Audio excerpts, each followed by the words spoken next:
What is a better alternative than yelling at your child? Yelling is a very common way that parents have in dealing with children who are not cooperating.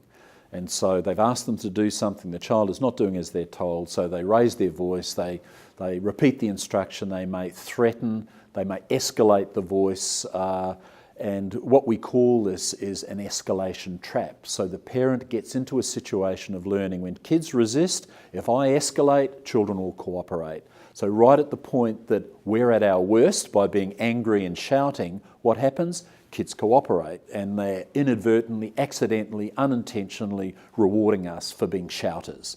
So we've got to recognise that there's some intrinsic payoffs for shouting because it works. It works temporarily.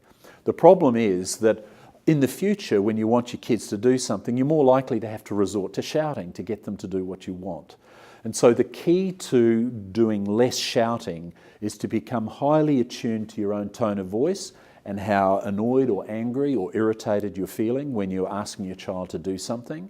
And if you feel as though the temperature is rising, you need to be able to self-regulate, calm yourself down, and use a calmer, more specific, clearer voice that gives the child a clear direction about what it is that you're wanting to happen.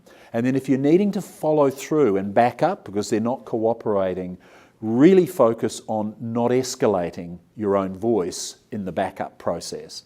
Because if you do so, what children learn is that if I misbehave, parents get angry, they then threaten, maybe I even get hit.